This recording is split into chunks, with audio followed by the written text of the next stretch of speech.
Welcome to The Grow Show, powered by Steel.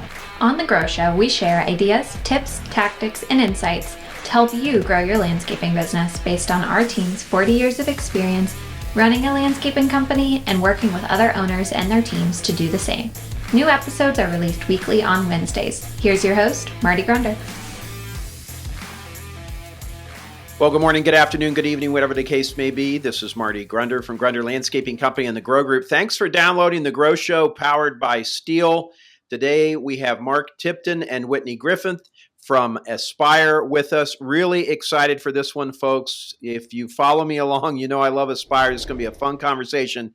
But first, a reminder, you can get the latest edition of The Grow Show delivered to your phone, tablet, or computer by subscribing wherever you get your podcasts, or watch us on YouTube for an enhanced learning experience. The Grow Show is the greatest thing since Ignite, the Aspire Users Conference. It's September 15th, 16th, and 16th and 17th in Anaheim, California.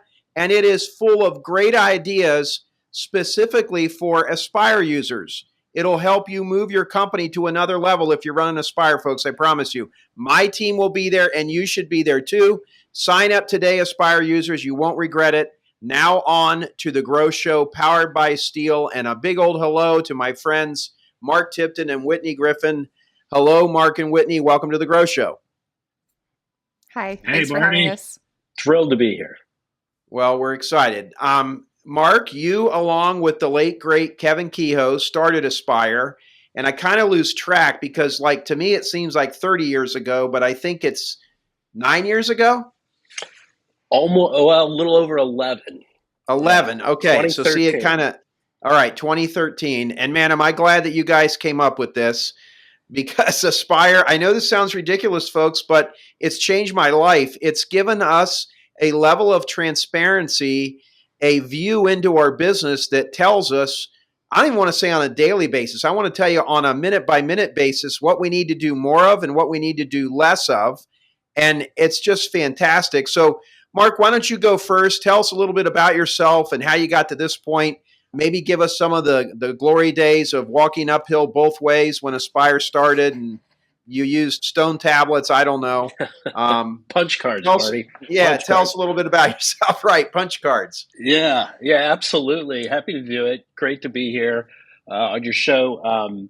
Aspire's been an amazing experience for me, for so many of our people, our customers. So privileged to be a part of it. But I started back in 2013, at the end of 2013. But before even that, I was, I went to school to be a software engineer. And I was actually where did you go to school? I did a circuit. I didn't go to one school. I started in community college, went to Missouri State, and graduated from a University of Missouri school, one in St. Louis. And I only changed my major 3 or 4 times. I started out. I was not well educated in what careers looked like, and so I was like, oh, I like computers. I'm going to get into computer science. Didn't know what that meant, but I did know I was never ever going to pass Calc 2. About 3 weeks into Calc 2, I got my first test back, and not only did I do so poorly, it didn't even register on the score meter, but I didn't even know what I was doing wrong. I was so lost, and I went to my counselor, and I'm like, "What other majors don't require Calc 2. So he put me in an MIS program, which is basically computer programming for business. And so I went through most of my schooling with that, got an internship that really got me on my way to being a software engineer, and did that for a number of years, and then eventually moved into product management and, got the bug to go out on my own, started one company that company ultimately led me into the landscape industry and built a platform, back in the early 2000s for landscape. Learned a ton from that, met some amazing people, fell in love with the industry, knew that that's where I wanted to be and what I wanted to do, and met Kevin Kehoe along the way. Kevin and I became fast friends, shared just a similar vision and passion for the industry and the opportunity that we saw in what the industry needed in the way of a business management system. And so we got together in 2013 and launched Aspire, along with a handful of angel investors that kind of believed in our vision and believed that we could go pull it off, which is amazing to think about now, Marty, because, back then it was it was a long time ago and things were a lot different then. And I look at the people that believed in us back then when all we had were, smoke signals and, hand puppets on walls. We had nothing to show. We called it vaporware. We sold vaporware for the first year. But it was a good vision, right? It was one that people really bought into and saw the need in the industry.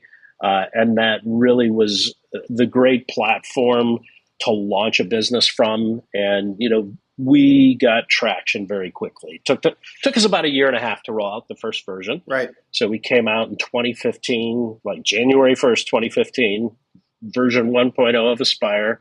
I wouldn't recommend you talk to too many people that were on that version because it was a little rough. It was a little bumpy, but we got it figured out, and obviously not quite the product it is today. We've invested a lot more in it over the last years, but a great start. We had some of those great customers out of the gate that really not just gave us their money and gave us a belief that we could do it, but they gave us their support. Whitney's even going to talk about this as we talk about some of the new things that we're doing. But we developed this group, this concept called Seat at the Table, where we had our initial customers that all got together with us as we were outlining what Aspire was going to be. All the features, functions, where the buttons were going to be, everything you can imagine that goes into designing a piece of software. They were very instrumental, helped us iterate over and over on what was going to be this great version 1 of Aspire, and super helpful. And kind of with some of the new things that we've been releasing around construction that Whitney's going to talk about, we've really gotten back to our roots on that and gotten connected to our customers at a deeper level. Like we did at the very, very beginning stages. We've always listened to our customers, but listening to them in an intensely iterative way is a motion we somewhat reintroduced as part of this construction. That's been exciting to see. And I before we're going to go to Whitney next, but I want to validate something there. I went to the second Aspire Users Conference in Phoenix, Arizona, outside of Phoenix. And I wasn't even an Aspire user at the time, Mark. You guys hired me to come there and speak. And I think in retrospect, it was a really smart selling tactic on your part to pay me to come and speak because, and I don't think I ever told you this, but if you name an industry that has franchises, I have probably spoken in that industry. And I have been to untold numbers of user conferences from anywhere from Yum Brands to Better Get Mako, Z-Bart, Molly Maids, all kinds of, and other software companies and other industries. And I'd go in as a hired gun to do a keynote and rev them up or do a breakout session on leadership. I've been doing this for almost 30 years. And when I went to your conference, I was amazed at the people that were not, I want to be clear, were not complaining about the software. And I thought, I'm used to going to conferences where like everybody's kind of cordial in the room, but then when they go out for snacks or drinks, out comes well, they should never be charging us that royalty. I mean, it's bull. We could do this. We don't need them. All I heard was people saying how great it was. They never had this insight into the business. And that was 7 years ago. Aspire is a lot better now than it was then. So you're not a BS artist. What you're saying there about listening, you do. And I know I personally have had many conversations with you when you've asked me for feedback. And I think that is an important thing, not just about business, but as a business gets bigger, I think it's easy to forget, like you talk about, a seat at the table. And I love hearing what you're saying. So kudos, Mark. Yeah, Marty, and I won't even pretend to tell you it was not a strategy Kevin and I had to have you out there. So it might be written down somewhere in one of our strategy notes. Well, it worked because I left there thinking we got to get Aspire. So, Whitney, let's go on to. Oh, wait. Let me go back to Mark. Mark, tell us just a quick bit about your family, because I know you've got some really smart kids and doing some cool things. Tell us a little bit about your personal life, please. Happy to. I hope we got an extra 45 minutes on the podcast here for this. We do. I can edit it out if it's not any good. I have a wonderful wife who has stood by me through all these grinding years of Aspire. Amen. And believe me, they've been grinding. It's been a passion project for me, but not without intense effort and many hours. And then I've got two children. I've got a daughter who is a junior at Baylor University down in Waco, Texas, who's a budding accountant. And then I've got a son who's a Boilermaker at Purdue, and he's in their aerospace program. He's going to be a rocket engineer. So, and folks, if you don't know this, Purdue is one of the top engineering schools in the nation. And just so, since you bragged about your academic prowess, I got D's for Dayton in accounting at the University of Dayton.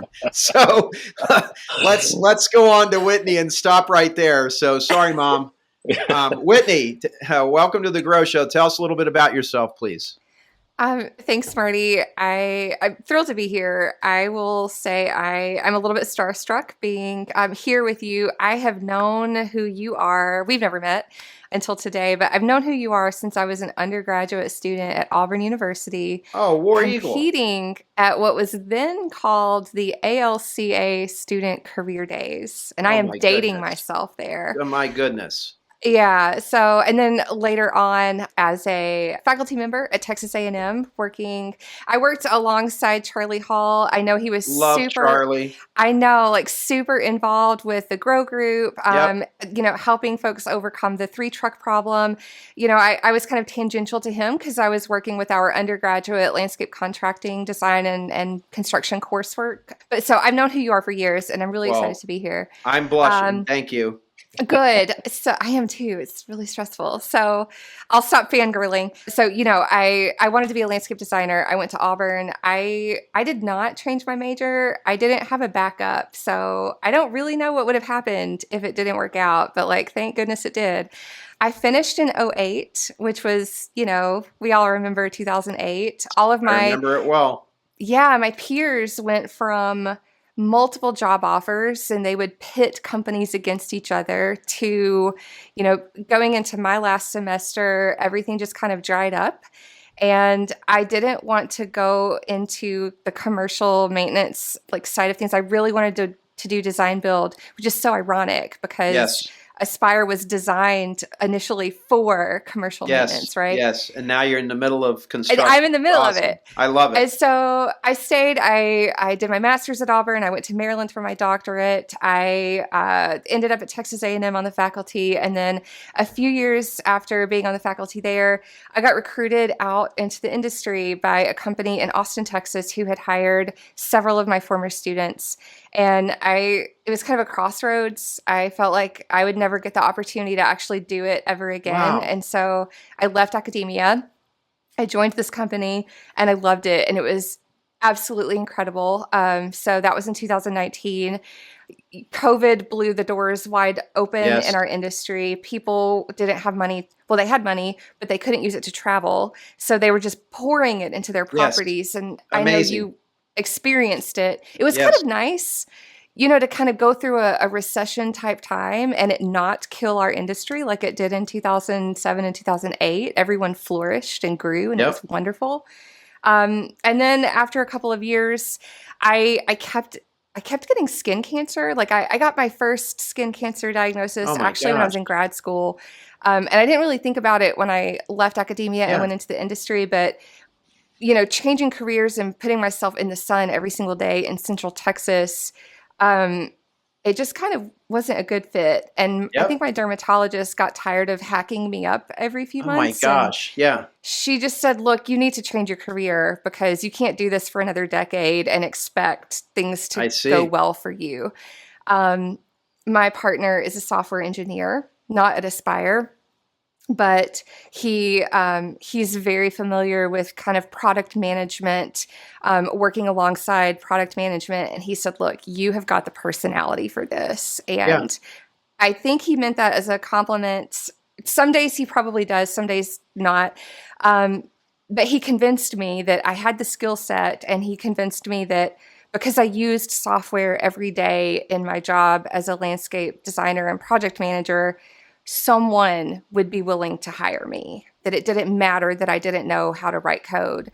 And so I enrolled in some courses and I got certified. And the day after my certification came through, I actually checked Aspire's website first, even though my former employer did not use Aspire.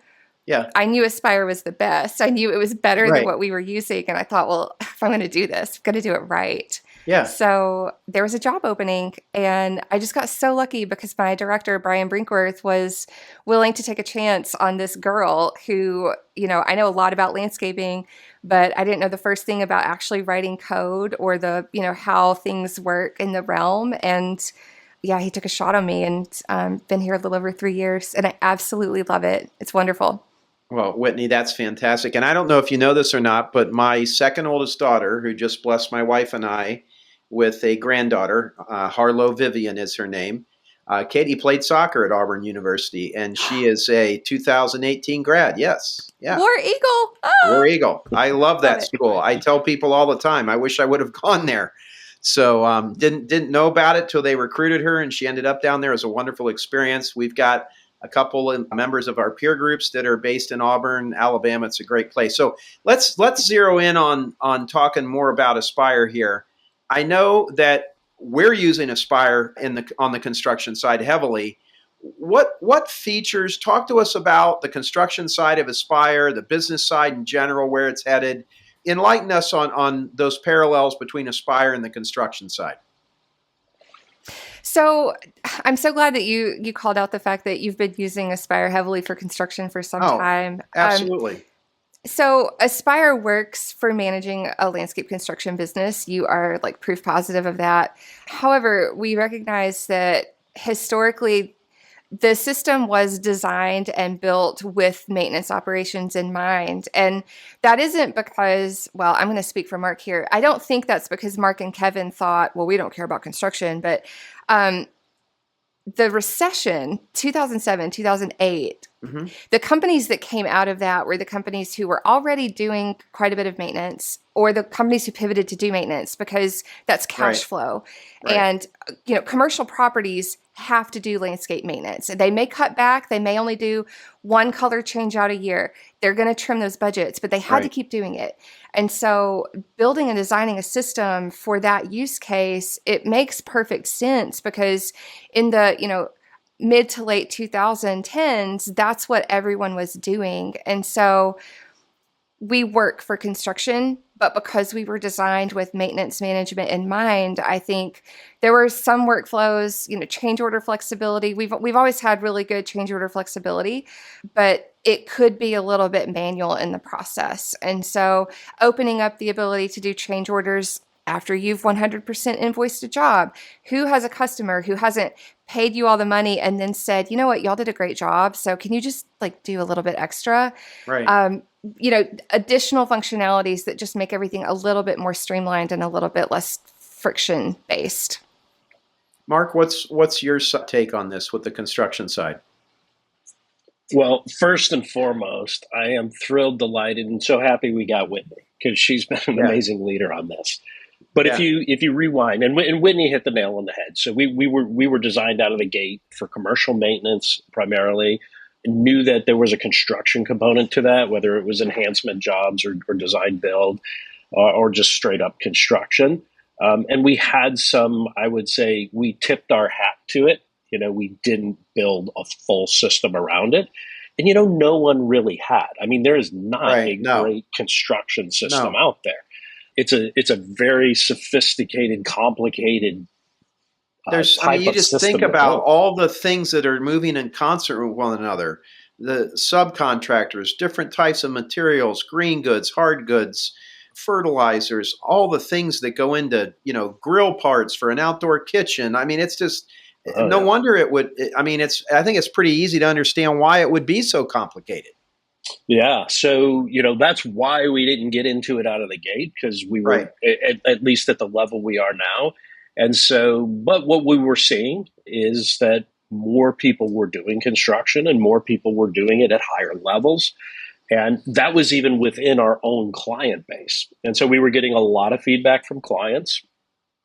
And we were also looking at our market opportunities to grow in the industry. And it's like, okay, there's a pretty significant segment out there that has a large portion of construction as part of their business. And so if we're really going to be able to serve them, we need to make some big investments here. So between our current clients and our opportunities, we said, now's the time. And this was, I don't know, Whitney, maybe 18 months ago, something like that, 24 months ago, where we said, hey, we're going to do this. We're going to step up to the plate and do this. And somebody bright enough on our team knew Whitney's background and said, hey, this is the person who can really lead us into this effort.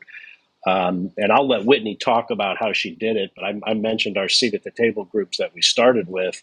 But Whitney really took that to the next level and pulled in a lot of people to help us do it right. I mean, her background's incredible. She understands it inside out. And that makes such a difference. I mean, we find that it's not the same thing, but we find salespeople that didn't understand landscaping, and that's just tough. It's really hard. Now, selling maintenance, we've done pretty well with getting salespeople and train them how to do that.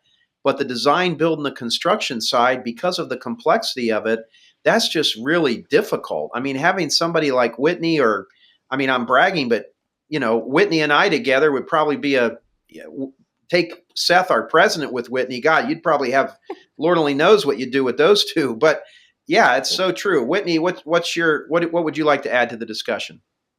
I'll just add on to where Mark left off. So, about 24 months ago, we knew we were going to make a push to really focus developer time and resources on building out some of those workflows that were maybe unfinished or friction based. And at Ignite I'm not even going to quote the year. I forget. It's been past yesterday. But when we were in Vegas. At Ignite in Vegas, we had a construction roadmap session, and we kind of highlighted the different types of workflows we wanted to improve high level. And we asked for volunteers in that construction session and said, anyone who's willing to give us feedback, here's a link, fill this out. I was hoping for 10 to 12 people. I thought with 10 to 12 folks, I can probably staff enough calls over the next year. And we had incredible feedback, like over 40 people volunteered to get feedback for this advisory board. And I remember looking at the list of volunteers with my boss a couple weeks later, and he said, yeah, well, what are you going to do here? And I was like, dude, I don't know. I can't put 40 people on a Zoom call. That's not productive.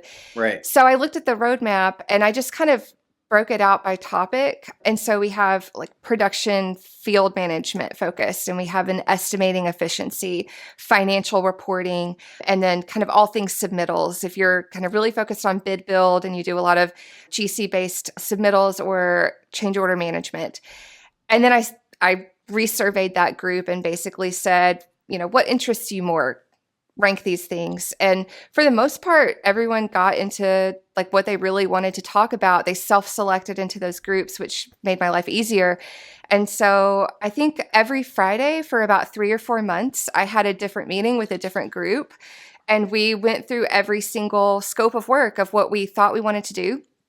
And we looked and several sessions with each group where we started high level, and then we would meet again and we would look at mock-ups of the UI and have them click through. I would send to the groups prototypes and say, very simple questions. Well, when you click here and save, would you rather stay here or go back to where you were? Like we got very granular. Right. And it was so helpful. And we kind of went back to our roots, and we were willing to make some tweaks to the things that we're going to deliver, because they said, this looks great, but what if we also did this other thing over here? And it was just really, really great.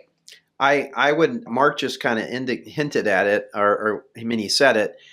whoever was the genius that put you in this position, because as I'm listening to you, first of all, your approach is classic research from being a professional student, getting your master's and your PhD. I mean, that's what you're trained to do. You're trained to look at facts, and you're trained to listen and have a orderly protocol that you go through, and a hypothesis, and you go through. I mean, I'm listening to you, I'm like, Whitney, whoever picked you for this was great. Throw in the fact that you have experience in landscaping, and now I see why you're making such a great change here. What are the features that you're finding out of this survey and everything? What are the features about Aspire with regards to contracting that your contractors love the most? The things that are out already in the world that we've gotten really great adoption and feedback for are vendor management has been huge. And I knew it was a great feature. I did not expect it to be such a home run out of the park. But so usually our feature adoption is really interesting. Marty, when you look at it, there's usually a bit of a delay because of the seasonality. And so like if we deliver something in the middle of the season or towards the end of the season, we'll see some usage, but it really like hyper picks up the next growing season. No, not with vendor management. We released it, I think at the end of July, maybe beginning of August, and it was immediate great adoption across the board. Help me out here, Whitney. We have a ton of people that aren't using Aspire. There's probably a ton of people listening right here that are contemplating it or wishing they used it. What does vendor management entail? Give us like the Reader's Digest version of what that is. Absolutely. So before we delivered our improvements, vendors could be selected at the time of placing a purchase order. Essentially, you could purchase anything you wanted from any vendor you wanted, but you did that at the purchase order level. When you're doing construction work, it's really important. Sometimes a landscape architect is going to specify really specific material, sometimes from a very specific vendor. Yes. And so also with larger construction jobs, there can be months, sometimes years between your estimating phase and your purchasing phase. Good luck finding those emails and notes, right? And so all we did was allow users to designate vendors at the time of estimating and then give them the flexibility to change that at any time up until the time when it's billed. So you can still price match, you can still shop a thing, what the contract says you're supposed to do, but you have the freedom, and that can be done by any role. It can be done by the estimator, by the ops manager, by the purchaser, which also helps. A lot of our larger organizations will have a person on staff who they are the purchaser, and maybe they don't have a background in landscaping. They don't know a Nellie R. Stevens against a Mary Nell. Ooh. What does that even mean?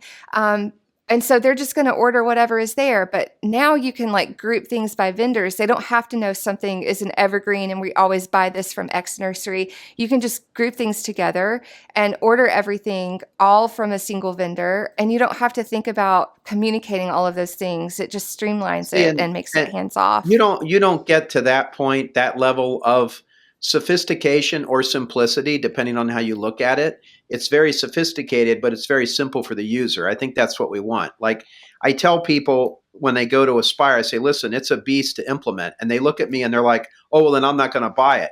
Hold on a second, okay? Nothing worthwhile in business is easy. The amount of specificity that machine Aspire is going to crank out for you, it requires you rethinking all of your workflows with a great attention to detail. I tell people it's a little bit crude, but it's like a colonoscopy for your business. Like it's a chance for you to look at everything and set it up right. It's like a rebirth. It's incredible. And so when I hear you talking about that kind of stuff, to be able to hire a purchasing clerk or someone to help you with that stuff, where the product is that conducive to somebody that doesn't come from the business, that is complexity in what you're doing behind it to do that, but the output is simple. And I'm not a programmer, but I would think that's what you're trying to do. You're trying to make these things that are complex easy. Exactly. We want to empower users to be able to make on-the-fly decisions and changes as needed. but to also, I won't say spoon feed. I think that's a little bit condescending, but we want to package everything up in a workflow that is clean and concise. And we recognize that often whoever starts a job at the estimating phase is absolutely not the person who even is responsible for the production and the installation in the field. And that's also probably a different person than who's going to actually be sourcing and doing materials procurement. Well, and that's what goes on here. I mean, we bid the job, it sits there, and you're right. On some of these large, we have one gentleman on our staff that does nothing but go after bid build work, and those pipelines are long, and you're bidding stuff. We just got it's a $300,000 plus job just came in, and we bid it 17 months ago. So now you're coming in and doing this post-mortem analysis of the bid, and it hasn't been that bad. I'm not the one that's in there, but I've asked, it's not so bad because Aspire does a good job with this. I'm like, double thumbs up on that. That's what I want to hear. I don't want to hear that we don't know what we're doing, and I don't want to hear, we'll see if we make money on it. I mean, that gives me an immediate ulcer. It's go to Sam's Club and buy the prison-sized box of Pepto-Bismol because we don't want to go get a job started and we already know we're in the hole. So, it's all about improving your chances for success. The vendor management, I see that. Are there any other features on the construction side that you're hearing great reports back from contractors on? So this is a newer one that we delivered in December, and it's the end of January, and we've already gotten a really good feedback from it, is item substitution. And it actually works very similarly to vendor management, but it's the idea of if you bid a specific item, being able to change that to a different item without having to do a change order in the system. And here's the thing, it gives so much control to our users, to the people who are running the businesses, because you can do a change order if you want, and you need to sometimes if that change is going to come at an additional cost to your customer. But sometimes you don't want to push that cost to your customer. You want accurate job costing. So you want the right item in there, but you're not going to change the customer's price. And that's what item substitution allows users to do. They can go in and update an item. It will keep the costing appropriate and accurate. And that's the thing. There is no other platform in the system that does accurate job costing. They say they do. They don't. Aspire does. No one else does it, because if you don't know what people are doing and where they're doing it and what their time is doing, you haven't job costed. We do that. But we've increased the flexibility, because before, if you wanted to adjust an item at a zero price change to your customer, you still had to do an internal only change order. That's out the window. You can make those changes. You don't have to change the price. You still get your accurate job costing. Well, this is fascinating discussion. I want to just take a little bit of a pause here. And I want to tell everyone that's joined us today on the Grow Show powered by Steel. We are with Mark Tipton and Whitney Griffin, two extraordinary talents behind this awesome product called Aspire. If you're like me, the best way you learn is by seeing it in person and putting your hands on it. And there may not be a better way to do that than one of our field trips here at Grunder Landscaping Company, where you can see how we use Aspire as the main foundation that has enabled us to go from $4.5 million in sales to $15 million in sales 3 short years later. We're on track to our budget this year is 17.5. We're going to put a slide up right now that if you're watching on YouTube, you can see when our field trips are, but there's a couple that are just for Aspire users. And that's where we have members of Mark and Whitney's team join us here at Grunder Landscaping, and we go kind of hands-on on Aspire. It's like Aspire for junkies that are really into stuff. I am bragging, but Seth, our president, is one of the foremost experts on Aspire in the country, folks, and Mark and Whitney can back me up on that. He knows what he's doing with it, and it sounds crazy. I say this all the time. Mark, you've heard me say this. I said it at your all-hands-on meeting a couple weeks ago. I asked if I could talk to everyone because I was so grateful for what Aspire. It's changed my life. And I know that sounds ridiculous, and people are thinking, oh, well, Mark must have paid Marty $500,000 to say that today on the Grow Show. No, he did not, okay? The product has changed my life because it's given me a level of insight into my business that I never had before. And the fact that Aspire was bought by Service Titan and over $50 million in the last couple of years, I think is a correct number. That's our annual budget. Yeah. Annual budget. Yeah. is being put into the improvement on it, I mean, I think you can start to see. So look at one of our field trips and see if that's maybe something that wouldn't be of interest to you. Mark, are there other features you want to touch on, or Whitney, other things we want to talk about in terms of Aspire with regards to contractors? Yeah, we focused, heavily on construction. That was a big initiative for us over the last 18 months or so.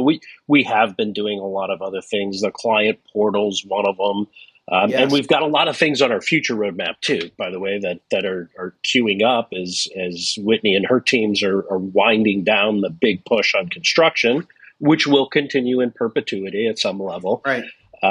But we'll continue to invest in other things. We rolled out one of the other challenging tasks that we've done over the past year plus is we rolled out a whole new mobile platform for crews, which the unique feature we offer in it now, it does a lot of the same things our old platform did, but it does it in a way where you can be in remote areas where you don't have access to the internet.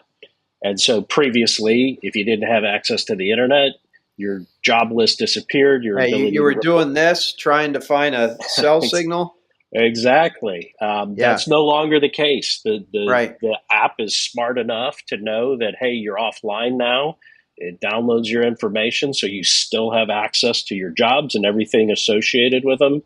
And then, of course, being able to accurately, report your time and punch in, punch out, report your materials is all still supported. And when you get back to a spot where you have internet connectivity, it'll just pick up and resync itself and download all that information as if you were on it the whole time. And that sounds like a relatively simple thing to do, but it was a very complicated piece of software to write, and the team did a phenomenal job doing that. So that's just another example of some of the things that we've done. But yeah, Whitney, what are some of the other things that you've got coming out? I mean, we've got a release coming every 9 weeks, and so I know you've got some new stuff coming.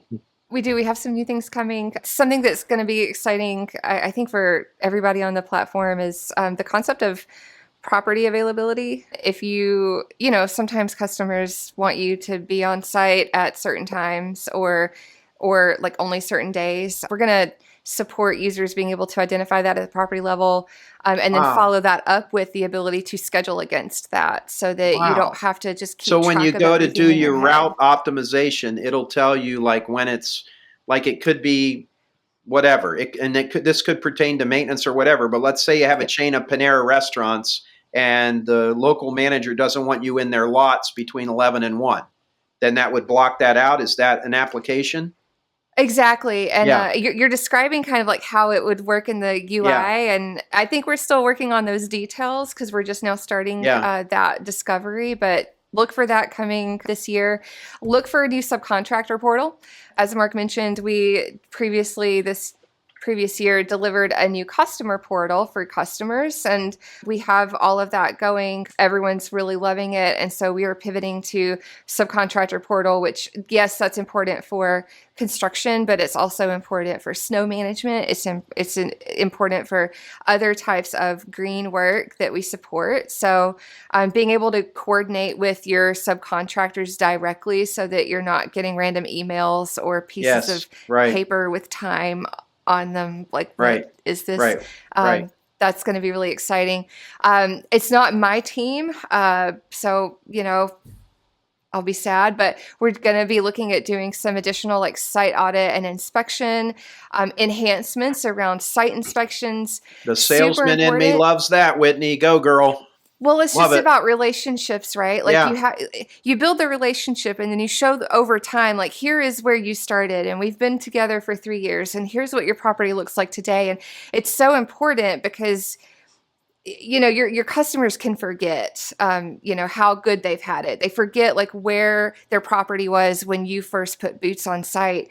And so it's a way to track that historically. It's a way to smart. Awesome. Have upsells. How long has it been since you upgraded your irrigation system? Oh, we haven't done this in 5 years. Let me put an enhancement proposal together to this customer, like whatever. Just back to the routing and what you were talking about. Mark, I don't know if I ever told you this, but, we kind of got off the rails here. Our slogan is where service is always in season. And as is the case with a lot of things with the guy that's hosting this show, Marty, I went too far with that. And so if Whitney wanted her yard mowed on Thursday and Mark lived 2 doors down and wanted his yard mowed on Friday, we did that. Well, Henry Ford said back in 1919, you can have any color car you want as long as it's black. All right. We had to do that. And I had thought, like, I'm going to do what the customer wants. And we knocked 37% of time, indirect time and travel, when we went to the route optimization feature in Aspire and was able to put routes together in a better fashion. Then we trained our people. Yeah, then we trained our people, and we called Mark because we liked Whitney a little bit better. And we said, hey, Mark, Whitney, 2 doors down's lawn's mowed on Thursday. We'd really like to move yours to Thursday as well. Can we please do that?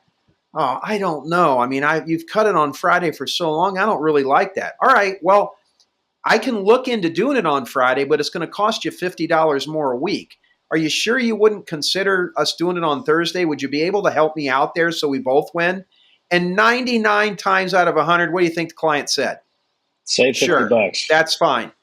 And that was like a drip in my business. I'm a pretty smart guy, but I didn't realize what we were doing with that stuff. And that was just one of the many things Aspire has enabled us to do. We've got a few more minutes here left on the Grow Show powered by Steel. We're visiting with Mark Tipton and Whitney Griffin from Aspire. Tell me what the best users of Aspire do. Is there an attitude, a mindset, implementation method? What is it that makes them take Aspire and excel at it? And I'll start with you, Mark. Yeah, I think it's what you've done with your team, Marty, what you and Seth have really pushed, which is you went all in. You said, this is it, we're doing it, and we're going all the way. And use the system the way it's designed to be used. You know, so much of the challenge of implementing Aspire is change, right? Change management and accepting the change that's happening to your business. And there's 3 different types of change that happen as you go and implement any system, not just Aspire. And that's change for the better, right? You can see a process. Hey, this improves us. You know, our estimates are more accurate. Our crews are more efficient, whatever the case may be. Those are great. Those are easy. You don't get too much fight with that. The real challenge that we have with our customers is change that's just different, right? Where it doesn't necessarily make things worse. It doesn't make things necessarily better. But it's the way it's designed to work, and it works really well that way within the system. And that's where we get a lot of pushback from our customers, where they're like, hey, we've done it this way. Well, why do you do it that way? Well, we've always done it that way, and we don't want to change it. And that's the people that can't let that go, you know, where it's not not their unique value proposition. It's not anything that differentiates them in the market, yet they hang on to it so tightly. And then obviously every company has some special sauce, right? Some things that they do. And that's where we need to adapt, and we need to help you work within Aspire to say, how can you keep that unique thing, but continue to use the system effectively and efficiently? And that's the smallest list, you know, those unique special things. Yeah. Those aren't the big things. It's those things that just are change that people fight with. And, you know, super impressed the way you and Seth have embraced it and took it on and, you know, modeled your business around the way that Aspire is designed to work. Well, you're probably giving me too much credit. The smart part of me was recognizing that Seth was a flippin' genius with this thing and just get out of the way. And I learned so much from him. You know, he's got some monikers that he shares. Like if you're finding it hard to do, then you're not doing it the right way, because it's not hard in Aspire. I can't tell you how many people, an Aspire user, have told me that this doesn't work or that doesn't work or that. And I'm like, aren't you having that problem? No, we're not. So, and I'm telling you, I would know if it was a problem. You're not doing it right. And most of it has to do with this philosophy of the one that you spoke about, where instead of wrapping themselves around the software and doing it the way that Aspire's telling you, they want to try to have a custom thing or have something unique that's like, well, we're still going to use an Excel spreadsheet for this thing because we don't like that. And I've come to realize that is so dangerous and it's foolish, because those little workarounds that you're doing in your mind, you think they're moving you ahead. I don't think they're moving you ahead. I think they're actually holding you back. And it's all about this legacy stuff because that's the way we always did it. So I was smart to get out of the way and let Seth run with it. And he's taught me a lot through this process. Whitney, yourself, what are the best users of Aspire? What do they do? I think I'm just going to echo what you and Mark just said, Marty, and maybe kind of rephrase it in a different way. But the most successful users of Aspire, it doesn't really matter what they were using before. We've had customers come in from other platforms, from no platform. Those who, as Mark said, go all in, but I'll take that a step further to like creating tight SOPs. I think the most successful customers and users of Aspire are those who understand that, yes, this is a business management platform. Yes, it is an end-to-end solution. So you shouldn't have to be running things on Excel spreadsheets. Everything is here.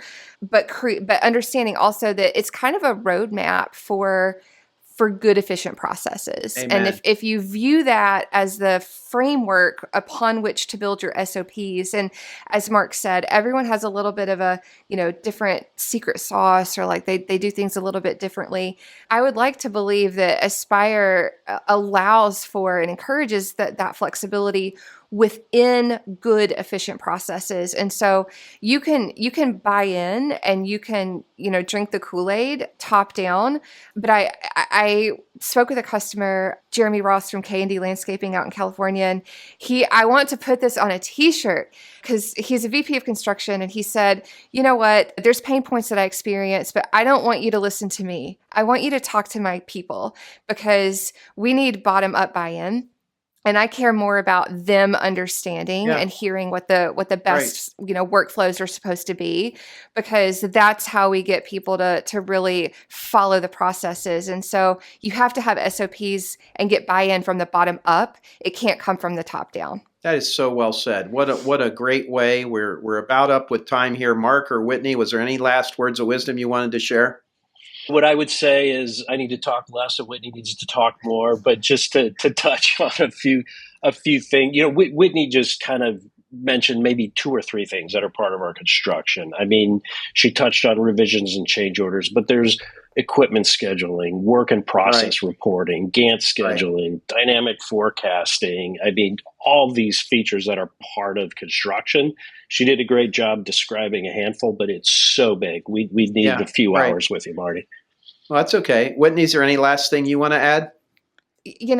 Cut this out, Marty, if you have to, but if you are running a landscaping business and you want to scale, you want to grow exponentially, and you're not on Aspire. Yeah. Well, we're not cutting that out. Sense. We're leaving that right in because I agree with it. What is the best way for somebody that's not using Aspire to get a demo? What should they do, Whitney? I have no idea. All right. Well, Mark, I bet if someone reaches out to me, I love your answer because that tells me they got you locked down in the basement there, working away on coding and making it better. So that was the perfect answer. Mark, you're in sales. Go ahead. I can get you there real quick, Marty. It's youraspire.com and ask for a demo. Okay. And then I think there's 3 fields to fill in, and we'll call you within minutes. What if somebody is on today, they're using Aspire, they're one of those grumpy people that thinks Aspire doesn't work right, and they're like, okay, maybe Uncle Marty's right. I really like that spunky little Whitney. Mark was pretty good too. What should they do? Marty, they should go to one of your sessions that you host at your shop. Yeah. I mean, those are fantastic. You have said amazing things about Seth, but I don't think you really get the gravity of Seth's ability to run his business and run it so effectively with Aspire. He is hands down at the top of the list of Aspire users, and to have the opportunity to sit and watch how you guys use it in your organization is incredibly powerful. I have chills listening to you. I appreciate it. I'm very grateful for Seth. I'm very grateful for you, Mark, and the yin and the yang that we have with your fine company. Whitney, I've heard about you. It's so nice to meet you in person. War Eagle to you, sister. War Eagle. That's going to do it for this week's edition of The Grow Show, powered by Steel, folks. If you haven't done so already, subscribe to The Grow Show. And if you can, give it a rating or share a comment. That helps more success-minded landscape professionals find us. And if you really want to help us, share this episode with your team or any landscape pro you know. Take your phone out right now if you're listening to the Grow Show on the podcast feature, and you can very easily send that over to someone else. Well, that's going to do it. Thanks for joining us, Mark and Whitney, on the Grow Show this week. We'll talk to everyone next week. Thank you for listening to this episode of The Grow Show. Be sure to subscribe so you never miss an episode, and head to growgroupinc.com for more information and resources to grow your landscaping business. A special thanks to the folks at Stihl, whose support makes this podcast possible and whose reliable handheld power equipment makes our jobs easier daily. We'll talk to you next week.